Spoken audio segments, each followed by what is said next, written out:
It's Tuesday and the markets did really well today. Some of the tickers we follow also had explosive days. We're going to talk about Ondas, D-Wave, SoFi, and ARKit Aviation. So we're going to do 4 stocks in this video. We're also going to look at our watch list and we're going to make this a quick one. We had good CPI data today as well that helped the markets considerably and increased the chance of rate cut. We'll look at that a little bit. We're going to cover a lot in a short period of time. I hope you're ready to jump in.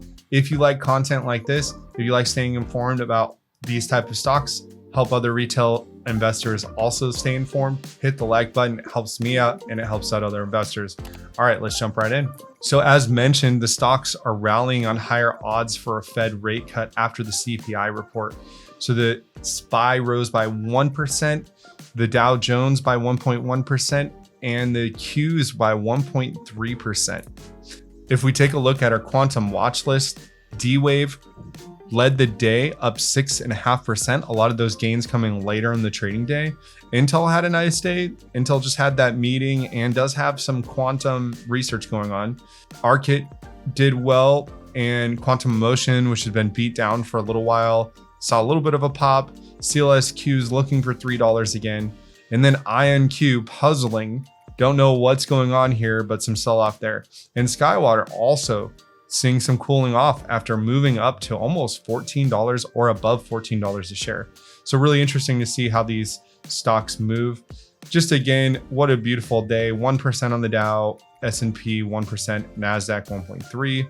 And just looking at the market, this is one of the greener heat maps we've seen in a while. Meta had a crazy good day. Broadcom just seems to be posting all-time high after all-time high. And this was all without Nvidia really running too much. So the breadth of the market feels really good right now. Let's take a look at ARKit Aviation. So ARKit had earnings and the earnings was a little bit mixed. They are building a bunch of aircraft. I think investors are excited about what's coming with ARKit. And ARKit ended the trading day up 7.5%.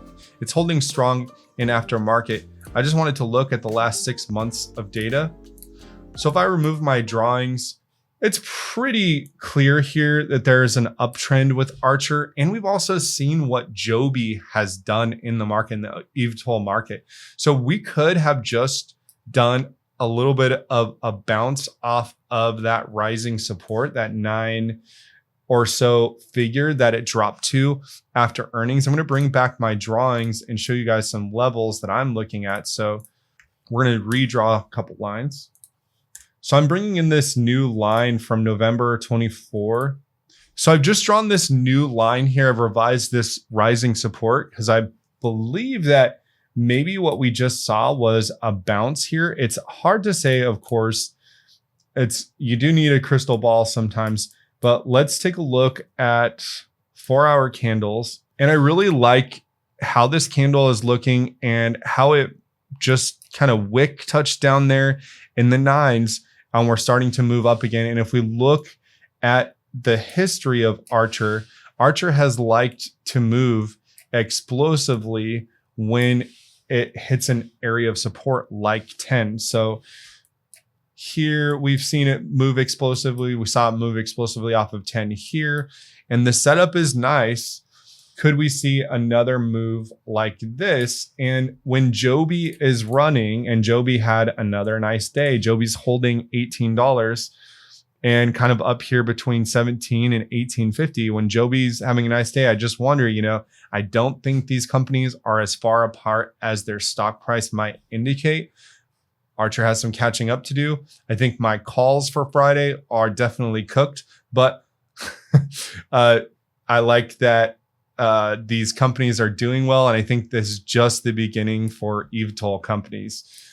All right, let's take a look at SoFi. So I'm curious, for those of you who are in SoFi and enjoying this incredible gain, we could pick up SoFi for $8.50 in April, and now it's a $24 stock. I'm curious what your long-term plan is with SoFi and what your long-term price target is with SoFi, because it's starting to hit my price targets.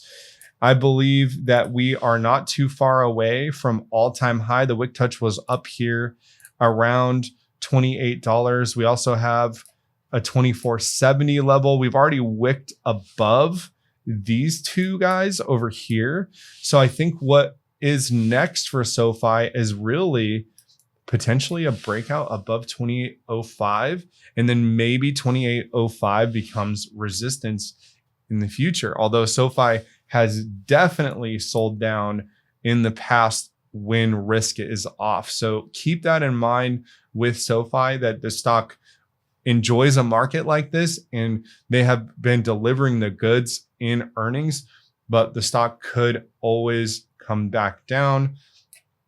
I would look for this stock definitely to be bought up around the $14, $15, $16 level, as there's a lot of price history if there was a retracement or a bearish case. D-Wave has been a pleasant surprise. So their earnings, they came out with a quarter over quarter, a definite significant drop, but they also, from the same quarter the previous year, had an increase. So what I'm looking at with D-Wave, if we just kind of zoom out and look to the left, is that they're holding in this 13 to 17, 18 zone. And there's actually a considerable amount of price history that's been building up even on the weekly candles. I'm going back to May, which is now a couple months, and we see that we've been only able to purchase D-Wave for 1356 once. I thought we were getting another buying opportunity at this earnings. We got a negative surprise on earnings, positive surprise on revenue, and D-Wave's held its ground. So there really has only been the 1356 buying opportunity once. We see the gap here. It got bought up like clockwork. Amazing how that works. And the stock has made new all-time highs in the last couple of weeks. So where is the stock going? I mean, it is setting up still in a very bullish way. D-Wave could have a lot of tricks up their sleeve. They've been kind of quiet as far as their press releases go. They're really good with their press releases. They're really good at communicating to the investor. And I'm hoping we see some really exciting news and the stock continues to climb. We shall see. All right, and last one is Ondas. And Gene Inger, so when we brought him on the show, we'll have to have him on again. I keep talking about him in these interviews. So Gene actually first brought Ondas to us when Ondas was back here at this sub $2 point. And look at this breakout that it's had. And if we go back and look at Ondas, and this is a drone company that has had a good earnings recently. And personally, I've been investing in more drone companies because I think the question is very simple to me. Are we going to have more or less drones in the future? And I think the answer is more.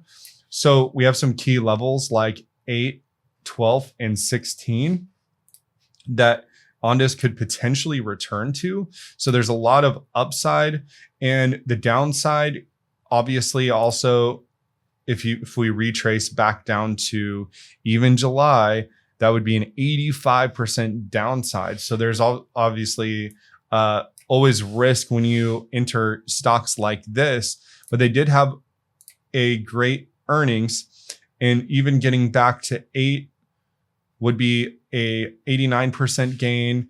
Getting back to 12 would be 160% gain. And you guys know 16, that's almost a 4x from here if Ondas is to keep running. Now, Ondas had their great earnings and got investors excited, but they just, after hours today, they reported this stock offering. So that's why we're seeing that after the bell today, we had this drop off almost down to 360. But the stock was at 360 in the pre-market, and the dip is already being bought up. It's almost back to $4 after market. Ondas is on a tear. It's looking really, really good. So we will see. All right, guys, we're going to keep this one short and sweet tonight. Hope you enjoyed that. Let me know in the comments, what are your biggest winners? We had a great market today. I'm curious to hear, what are your best plays of 2025? Are there stocks that you'd like to see me cover that I'm not covering? Leave it in the comments below, and we will talk to you all soon.